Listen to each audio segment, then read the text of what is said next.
जय गुरुदेव। अब ध्यान के बारे में पढ़िए, यानी आंख बंद करके ऊपर के लोकों के नज़ारे, जिसमें हल्दी लगे ना फिटकरी और रंग चोखा आवे। लेकिन इन सब में मेरी कोई मेहनत लेस मात्र भी नहीं, सब उनकी दया और मेहर ने काम किया। नामदान लेने के बाद बहुत कम याद है कि ध्यान में क्या क्या दिखाई दिया, पर जो दिखाई दिया उसका मैं सही प्रकार से करोड़वां हिस्सा भी नहीं लिखा हूं। वर्णन करना किसी के बस की बात नहीं है। पूरे नज़ारे जो देखे याद है नहीं, क्योंकि लिखने की प्रेरणा बाद में मिली। यह ऐसा नहीं कि मुझे ही दिखाई हुए सुनाई देता है, यहाँ तक कि पत्रिका में कई बार आया कि मेरी सूरत निकल कर चली गई। अब रोज रोज का काम हो गया, मुझे तो कभी ऐसा हुआ भी नहीं। सूरत का चढ़ना व इस शरीर से निकलकर ऊपर की सैर कराना गुरु महाराज का उनका कार्य है। अपनी तो न तो बुद्धि का काम है, न अपनी टूटी फूटी ताकत इसमें काम कर सकती है। गुरु की महिमा अपरंपार, क्षण में करावें भवसागर पार। हे दाता मैं पापी हूँ, मेरे गुनाहों को माफ करना। हे दाता मैं नीच और निकृष्ट हूँ, मुझे दया की भिक्षा दे देना। ध्यान में तो पता नहीं क्या दिखाई दिया क्या नहीं। जब नामदान लिया तो उस समय मेरी ड्यूटी ITI अजमेर में थी। तो जब मैं एक सेक्शन से दूसरे सेक्शन में चेकिंग के लिए जाता था, तब रास्ते में चलते चलते दिखाई देता था कि मेरे दोनों तरफ और आगे बहुत बारीक, अति बारीक, रंगीन, तरह तरह के रंगों वाली पानी की फुहारें पड़ रही हैं, चल रही हैं। ऐसा सन 1978 से पहले कई बार हुआ, तथा मैं आंखें खोले बैठा हूं और देख रहा हूं कि जमीन से 50-60 फीट ऊपर मकान से बनते चले जा रहे हैं, जो बनते बनते आसमान तक पहुंच जाते। ऐसा उस समय कई दफा हुआ। फिर हो सकता है कि कहीं सत्संग में ये बातें मुंह से निकल गई हो, क्योंकि प्रचार भी उस समय गुरु महाराज की दया से पराकाष्ठा पर था। फिर खुली आंखों से दिखना बंद हो गया, लेकिन उन महलों में कभी कोई आदमी नजर नहीं आया। यह सीन में खुली आंखों से ही देखता था, पर सभी सीन चंद सेकंडों के ही होते थे। यह सीन न तो हर समय और न ही हर रोज होते थे। जब उनकी मौज मर्जी होती तभी दिखाई देते थे। एक बार जब मैं ध्यान में बैठा तो देखा कि मेरी बाईं तरफ एक गुफा है, जिसकी लंबाई का कोई पता नहीं। उसी समय दूसरा सीन देखा कि पृथ्वी पर कहीं मिट्टी का निशान ही नहीं है। सब पूरी पृथ्वी सोने के कणों से जगमगा रही है। उसके सामने सोना तो कुछ भी नहीं, लेकिन यह मिसाल भर है। इसके अलावा उस चमक को बताने के लिए कोई और मिसाल भी तो नहीं है। इस नज़ारे को मैं कई मिनट तक देखता रहा, फिर कभी ऐसा नज़ारा दिखाई नहीं दिया या याद नहीं आ रहा है। इसके अलावा सभी धनियों ने ध्यान में अपने अपने दर्शन लिए। कभी पहले ने, कभी दूसरे ने, कभी तीसरे ने, कभी चौथे और पांचवें ने, लेकिन सभी के दर्शन चंद सेकंडों के लिए होते थे। पांचवें धनी ने जब दर्शन दिए तो अनगिनत चंद्रमा और सूर्य तो नहीं थे, पर ऐसा मालूम दे रहा था जैसे मानो सैकड़ों चंद्रमा और सूर्य एक साथ रखे हों। रोशनी सभी में से आ रही थी। एक दफा ध्यान में दिखाई दिया कि दो औरतें हैं। एक औरत साइज में लंबी है और दूसरी छोटी। दोनों जलते हुए दीपक लिए मेरे पास खड़ी हैं। यह सीन चंद मिनटों तक देखता रहा, फिर औरतें देखते देखते कहाँ चली गई कोई पता नहीं, और कई दफा खाली चिराग ही दिखाई देता, पर चंद सेकंडों के लिए। इस प्रकार सभी धनियों ने अपने अपने दर्शन दिए हैं। एक बार जब मैं ध्यान में बैठा तो मेरे उत्तर साइड में बाईं तरफ एक चिराग जल रहा है, जैसा कि चित्र में दिखाया है, जिसकी आभाएं किरणें निकलती जा रही हैं और दूर दूर तक फैलती जा रही हैं। निकलती जा रही हैं, फैलती जा रही हैं, और इतना सुंदर दृश्य हो रहा था जो उस सुंदरता का वर्णन करना कठिन है। अब तो सिर्फ लिख दिया कि चिराग जल रहा था और आप पढ़ लेंगे, लेकिन असली आनंद का आपको क्या आभास होगा जब देखने वाला ही उस आनंद और शोभा का वर्णन करने में लाचार है। अब मैं जब उसका वर्णन कर रहा हूं तो वो सीन अब मेरे दिल में घूम रहा है। उस चिराग की किरणें मीलों तक के अंधेरे को दूर कर रही थी, क्योंकि सैकड़ों मील लंबा चौड़ा मैदान था और पूरे में अंधेरा छाया हुआ था। मैंने यह सीन केवल चंद सेकंडों तक ही देखा, देखते देखते न जाने कहां चला गया। इसकी किरणें गोलाई में चल रही थी, जैसा कि एक रफ सी शक्ल बनाकर दिखाया है। यह चिराग मेरे से 10-15 फीट की दूरी पर था। यह अधर में जल रहा था, यानी जमीन पर नहीं रखा था और न ही किसी चीज के ऊपर रखा था और न यह किसी चीज में लटका था।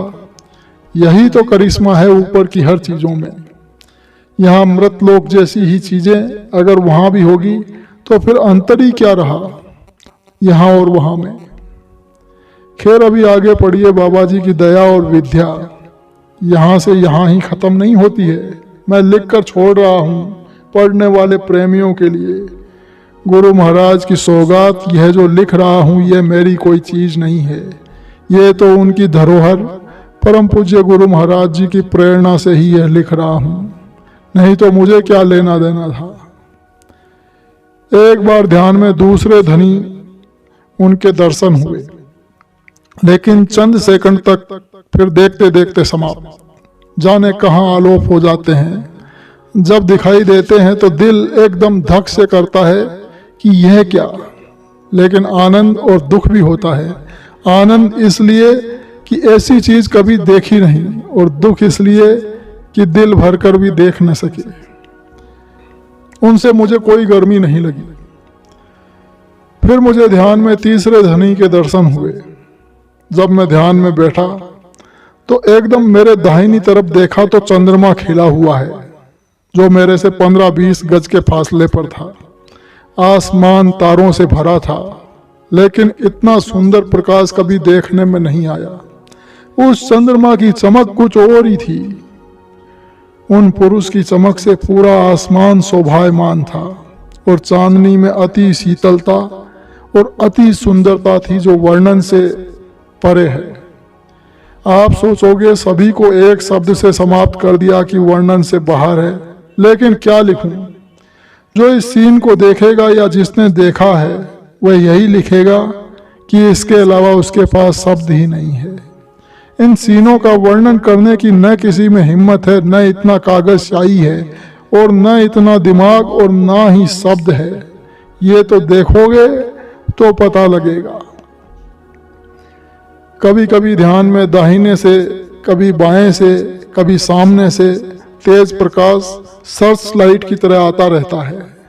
कभी ऐसा भी होता है कि 2 तेज प्रकाश आते हैं, जैसा किसी बस की या ट्रक का या कार की लाइट। उनकी शोभा में भी अति सुंदर या अति मनभावन और वर्णन से बाहर की बात होती है। पर यह सब चंद सेकंड तक।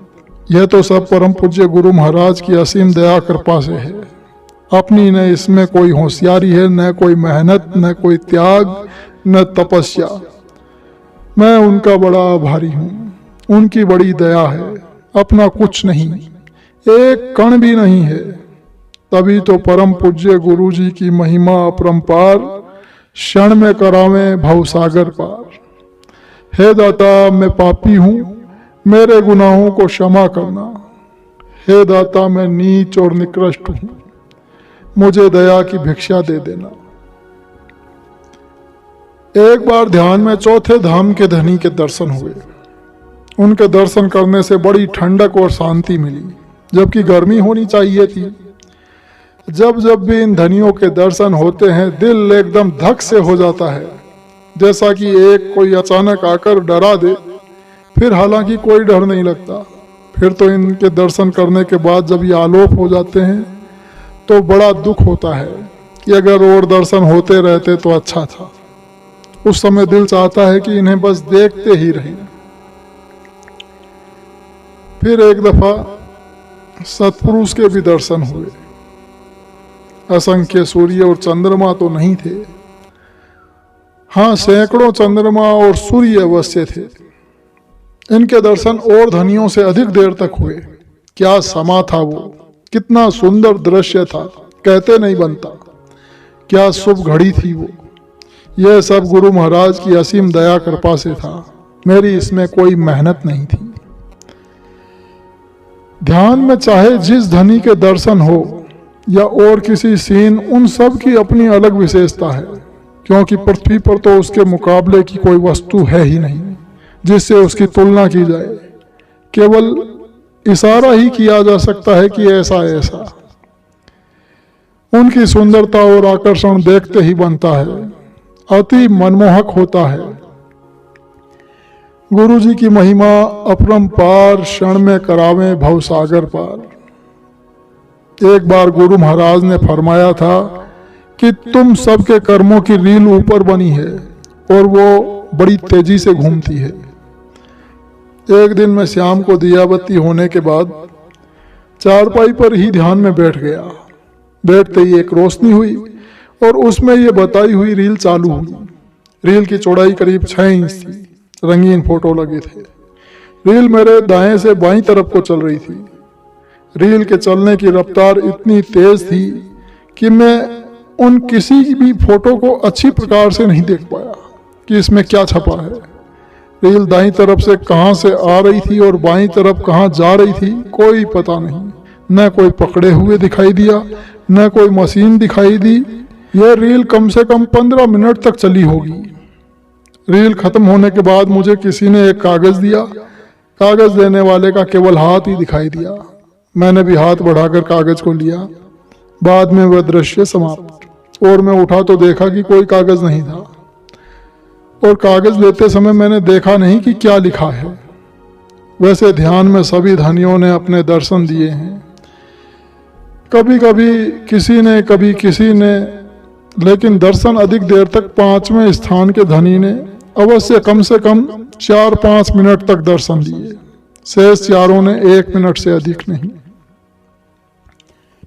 मैं 1999 के भंडारे पर गया तो रात में दूसरे टेंटों में स्वामी जी महाराज के किस्से सुनाकर मैं अपने टेंट में आकर ध्यान में बैठ गया। बैठते ही क्या देखता हूं कि 2 बहुत बड़े, हजारों मील लंबे चौड़े, बहुत ही सफेद, दूध से भी हजारों गुना ज्यादा सफेद मैदान है। उनकी सफेदी बड़ी मनमोहक थी, उनकी शोभा वर्णन से बाहर। अब आप सोचेंगे या कहेंगे कि सफेदी में क्या आकर्षण होगा या क्या सुंदरता होगी जो वर्णन नहीं की जा सकती। ये तो देखने पर पता लगता। ऐसे थोड़े ही उसकी विशेषता का पता लगे। खैर, यह तो आप जैसा चाहे जो है वह तो वही रहेगा। उसमें आनंद है, खिंचाव है, सुंदरता है। सुंदरता तो है ही, हमारे आपके कहने से कम थोड़ी होगी। मैं उस दृश्य को पौन घंटा देखता रहा। बाद में बाथरूम लगने के कारण मजबूरी में उठना पड़ा। दिल को बड़ा दुख हुआ। फिर जब मैं सन 2001 के भंडारे पर गया तो गुरु महाराज ने उन मैदानों की व्याख्या सत्संग में सुनाई और उन मैदान का नाम फटक शिला बताया था। स्वामी जी महाराज ने सत्संग सुनाते हुए कहा था कि उससे आगे एक सफेद, विशाल, दूध से भी सफेद मैदान जिसकी लंबाई चौड़ाई की कोई पैमाइश नहीं, और उसे फटक शिला कहते हैं। एक दिन जब मैं ध्यान में बैठा तो क्या देखता हूं कि मैं कहीं जल के किनारे, जहां से जल चल रहा है, मैं वहां बैठा हूं। वो जल दरिया के रूप में है जिसकी चौड़ाई कम से कम 60 फीट और लंबाई का कोई अता पता नहीं। दरिया के दोनों किनारे पथरीले हैं। एक साइड पर बड़े बड़े महल बने हैं। मेरे से 15 फुट के करीब उस नदी में पानी के ऊपर स्वामी जी महाराज विराजमान हैं। उस समय उनके दोनों तरफ असंख्य भुजाएं देखने को मिली। मैं तो हाथ जोड़े बैठा था। ये सीन 8-10 मिनट तक रहा। मैं भी चुप रहा, मालिक भी चुप रहे। देखो बहन भाइयों, है ना गुरु जी की विद्या का कमाल। आंख बंद रखो तो गुरु की दया से किस किस के कैसे दर्शन हो जाते हैं, और आंख खोल दो तो कुछ नहीं, और आंख बंद पर सब दिखता है, एक एक तिनका भी दिखाई देता है। यह सब जब दिखाई देता है जब गुरु जी की असीम कृपा हो, दया हो, वरना बैठे रहो आंख बंद करके कौन घास डालता है। एक दफा मैं जब ध्यान में बैठा तो क्या देखता हूं कि एक विशाल जंगल है, उसमें वृक्ष ही वृक्ष खड़े हैं, उनकी लंबाई का कोई पता नहीं। ऊपर आंख उठाकर देखा तो उन वृक्षों की लंबाई का अंत दिखाई नहीं दिया। उन सभी पेड़ों और उनके तने व पत्तों का रंग जामुनी रंग का था। पेड़ बहुत पास पास थे, उनके बीच में से कोई भी चीज गुजारी नहीं जा सकती थी। पता नहीं मैं कितनी देर तक इस सीन को देखता रहा, पर मुझे पता नहीं कि गुरु महाराज ऐसे छोटे मोटे सीन ही क्यों दिखाते हैं। एक दफा में ही दिखा दें कि देख बच्चा यह रहा सतलोक। लेकिन अभी लिखते लिखते याद आ गया कि हमारे खोटे कर्म यानी पापों के गट्ठे भी तो पहाड़ों के पहाड़ हैं, जो गुरु महाराज ने कई दफा दिखाए हैं, जिनका वर्णन मैं शायद पहले कर चुका हूं या आगे आएगा। गुरु महाराज की असीम दया कृपा से मुझे कुछ ना कुछ दिखा तो रहे हैं, वरना मैं तो इन दृश्यों को देखने के काबिल नहीं हूं। उनकी दया का वर्णन करना अति कठिन, उनके प्रेम का इजहार करना अति कठिन है। अपने निकृष्ट जीवों की वो छोटी से छोटी तकलीफ का पूरा ध्यान रखते हैं। मेरे दाता, मैं कैसे और किस तरह से आपका गुणगान करूं, मेरी क्या शक्ति है। धन्य है दाता आपके प्रेम, उपकार, दया। कितनी गंदगी में से हमें निकालने के लिए दिन रात मेहनत करते हैं, और एक हम हैं जो नाली के कीड़ों की तरह नाली की तरफ भागते रहते हैं और उसे ही अपना स्वर्ग समझते हैं। हम वास्तव में आपके सामने आने के काबिल नहीं हैं, फिर भी हे दाता हमें सदा प्यार करते हैं, रात दिन हमें नरकों से निकालने के लिए प्रयत्नशील रहते हैं। हे दाता, मैं पापी हूँ, मेरे गुनाहों को क्षमा करना। हे दाता, मैं नीच और निकृष्ट हूँ, मुझे दया की भिक्षा दे देना।